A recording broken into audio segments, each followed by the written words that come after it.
Our story begins deep in the woods of Chicopee. It was always a dream of mine to study and work with bears.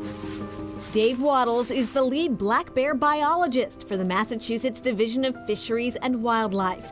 He monitors the state's bear population, which has been growing for the last 40 years. We now have bears that live inside the Interstate 495 corridor in eastern Mass. We probably have somewhere around 5,000 bears in the entire state. Wattles' team researches rural and suburban dwelling black bears, studying their behavior, survival, and reproduction. Early spring is the time to visit dens, including this picture-perfect one, inside a female tagged by Mass Wildlife in 2019. So we were able to successfully immobilize the bear. We're just kind of giving her a second to settle in. She's been hibernating since November and now has company. Generally speaking, around 2 to 3 cubs is what we anticipate. Sure enough, 3 babies emerge, all female. They are just basically like little teddy bears. These cubs are 6 to 8 weeks old and totally dependent on milk. Later, Mom will introduce them to woodland treats, vegetation, fruit, and insects. Next spring, when they're just over 1 year old, they'll disperse and they have to figure out how to be a bear on their own at that time. So she teaches them everything they need to know over the next year. Right now, it's time to get weighed. Female, 3.8 pounds. She's grown quite a lot this past year. Meanwhile, biologists have 1.5 to 2 hours to work on Mom before she wakes up. We use the hood just to protect her from any debris while we're getting her in and out of the den.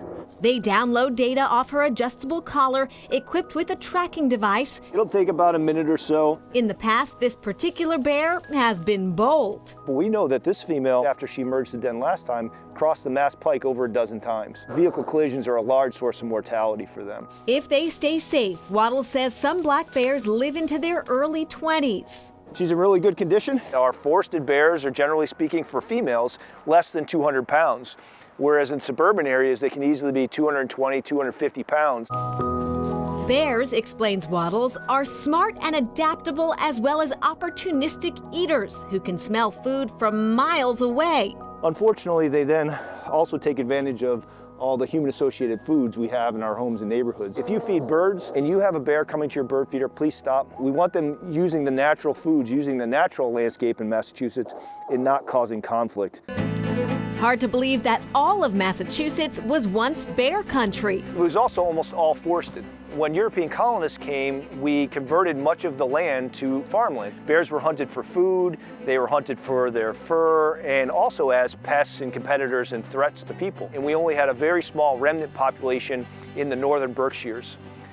As farms were abandoned, forests grew back, black bear habitat grew back, and that remnant population has slowly grown over time. Just remember, if you come across a bear, slowly back up, no matter how cute it is. Black bears are not inherently aggressive towards people. You can see the large claws, the sharp teeth. It's an extremely powerful animal. You never want to run really from any animal. That triggers a natural kind of prey drive that they have, so it can cause them to chase. After their work is done, Wattles and his team carefully put everyone back in place. We'll tuck the cubs in with her and she'll recover from the drug and really not know anything happened. Sometimes I actually need to remind myself that it really is a really unique opportunity to be able to do this.